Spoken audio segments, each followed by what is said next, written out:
Bonjour les amis, ici Axel Rocher, je suis coach, formateur, conférencier en leadership authentique, inspirant et impactant.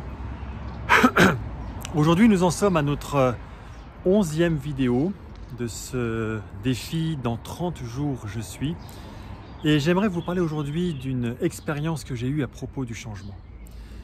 Il y a de cela quelques années, c'était en 2017, j'ai eu l'occasion de me retrouver à Bangalore en Inde, dans le sud de l'Inde, pour une quinzaine de jours et avec un groupe d'amis, nous sommes allés dans une école. Et en fait, l'objectif était de pouvoir échanger, interagir avec l'ensemble des élèves. Alors pourquoi je vous parle de ça? C'est que quand nous sommes arrivés, les élèves étaient déjà tous en uniforme. Et puis, les classes étaient sommaires. Il y avait encore, vous savez, ces vieux tableaux noirs à la craie, des tables qui étaient somme toute très très simples. Pas de fenêtre parce qu'il fait très très chaud, juste une porte pour pouvoir fermer. Et en fait, ce qui m'avait profondément frappé, c'est que on était répartis deux adultes, deux Français par classe. Et ce qui m'avait vraiment frappé, c'est que lorsqu'on était rentré dans les classes, les élèves s'étaient levés avec un sourire. Ils étaient venus nous voir, ils s'accrochaient à nous, ils avaient envie qu'on leur raconte plein de choses. Et la maîtresse était là pour dire « Oh, restez assis, restez assis ». Et donc on avait commencé à parler avec eux, leur expliquer en anglais voilà ce que l'on faisait dans la vie, quelle était notre expérience, qu'est-ce qu'on apprenait de là. Et ensuite, on était répartis, chaque adulte avec des petits groupes, et ils nous posaient plein de questions, comment c'était la vie. Et on voyait la joie dans les yeux de ces enfants, on voyait l'enthousiasme, on voyait l'envie d'apprendre. Et moi, ça m'a marqué, mais profondément. Pourquoi ça m'a marqué? Parce que j'imagine exactement la même scène en France. En collège, en lycée, mes enfants me racontent qu'il y a des interventions de personnes extérieures à l'établissement qui viennent leur parler. Et j'imagine très très bien que les personnes viennent se mettre devant la classe, les élèves sont là, ne bougent pas, visage passible et écoutent poliment. Et en fait, c'est par rapport à la même situation, mais deux approches qui sont complètement différentes. Et si vous voulez, quand je suis rentré d'Inde, j'ai eu cette prise de conscience où je me dis, mais en fait, par rapport à un événement qui se passe dans la vie, en France, on est passible, on regarde, on observe, limite des fois on a peur. Quand quelqu'un va venir, mais va-t-il nous poser une question? Alors qu'à l'inverse, ces jeunes Indiens, mais ils étaient ouverts, ils avaient envie de découvrir les choses. Et en fait, la réflexion que je me suis faite, c'était par rapport au changement.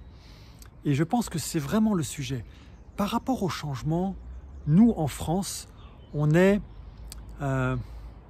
très protégés, dans le sens où, quoi qu'il se passe, nous sommes en sécurité, on est malade, on a un médecin, ça ne nous coûte rien. On perd son travail, on va avoir du chômage. Ça, c'est quelques exemples. Vous allez en Inde, mais il n'y a absolument rien de tout ça. Ce qui fait que lorsqu'il se passe quelque chose, quand il y a un événement qui vient apporter du changement dans leur vie, alors pour eux, c'est formidable, c'est chouette, une opportunité de changer, d'avoir quelque chose qui est mieux. Et je trouve ça formidable. Moi, je trouve ça formidable parce que je trouve que c'est la vie.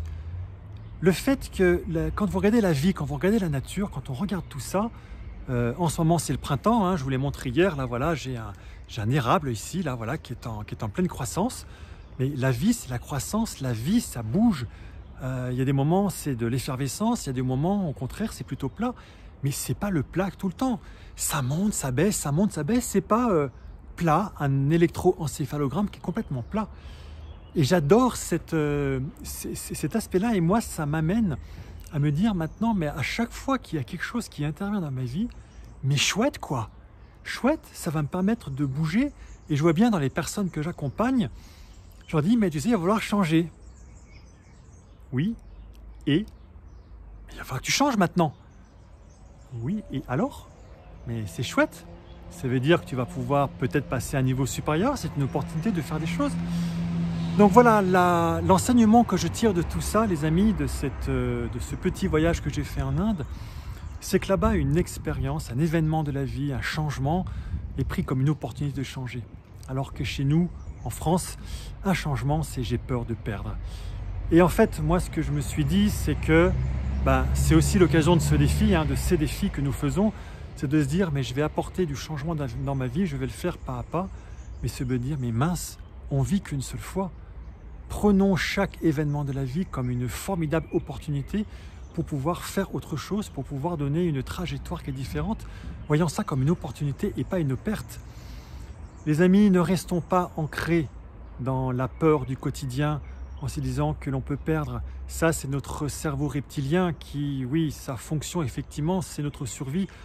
Mais le changement, ça peut aussi être bien des choses qui sont supérieures, des choses qui vont nous emmener vers de la croissance. D'un côté, nous aspirons à croître, de l'autre côté, nous avons peur du changement. Choisissons notre combat, les amis.